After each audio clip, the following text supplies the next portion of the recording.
Tiada bintang kan bersinar, tiada lagi bumi berputar jika ku tak bersamamu.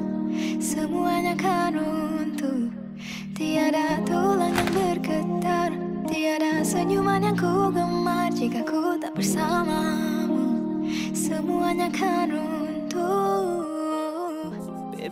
Nama saya Wan Syaril bin Wan Muhammad Khalid. Nama saya Nur Farisha Kaisha binti Arifin. Okey, so 10 hari memang teratur seperti yang dah debrief oleh Min sebelum ni. Kita memang akan ada discussion 2-3 hari sebelum. And then memang mengikut kepada aturan. Kalau ada last minute changes pun memang boleh adapt dengan pantas. So everything went smooth lah, walaupun start lambat tapi kita boleh catch up balik. So very good lah, And during Alhamdulillah. majlis saya tak ada rasa macam ada risau sebab rasa macam semua benda dah lengkap, macam Min dah susun elok lah. Macam Raja dah susun elok semua benda. And then kita orang just nak enjoying the moment instead of risaukan makanan tak cukup ke ataupun masalah timing dan sebagainya. Kita orang seronok lah, kita orang seronok. Seronok sangat. Turns out sangat cantik lah sebab kita sebenarnya tu kat gambar je. So bila dah datang memang lebih cantik daripada gambar. Betul? Betul? And- Kena tengok dengan mata sendiri.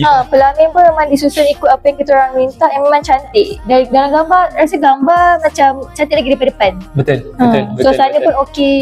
Memang cantik lah. Memang seperti yang kita orang nak. Sebab kita orang memang nak kawasan macam rumah, kampung vibe, style klasik. Mungkin macam menjangkaui apa yang kita orang expect lah. Betul. Macam tengok Beyond depan, expectation. bersih, kemas, teratur, macam Terjaga. pelamin pun cantik. Betul. Cantik lah. Facility sangat-sangat best. Contoh macam parking, rasanya tamu tak ada masalah parking. Tak ada, Semua masuk orang cukup. masuk cukup. And then makan pun Tak ada masalah crowded ambil makanan ke apa. betul, Memang betul, teratur betul. lah, teratur. betul, tak nampak macam orang beratur terlampau panjang ke apa. So macam orang ambil makanan, makan and then orang Tempat nak duduk. tempat duduk. Meriah sangat. Kita orang tak expect meriah macam ni. Ingat macam meriah biasa. Betul. Tapi ni meriah yang macam memang kita orang rasa sangat-sangat diraih oleh semua yang And maybe datang. macam terima kasih kat MC juga sebab boleh lead celebration tu lah. Itu Penyeri. seronok lah. Betul, masa kita orang berharap, masa kita orang potong kek, masa ada ucapan semua, masa MC jalankan kerja yang baik lah. Kita orang sangat seronok. So saya masa saya once ambil Abang Jamil tu, saya dah recommend ke orang lain. So kawan saya nak kahwin ada 2 orang memang ambil ke Abang Jamil, dua-dua belah. So saya rasa satu achievement lah untuk rumah Abang Jamil sebab satu konsep dia sangat lain daripada lain. Sebab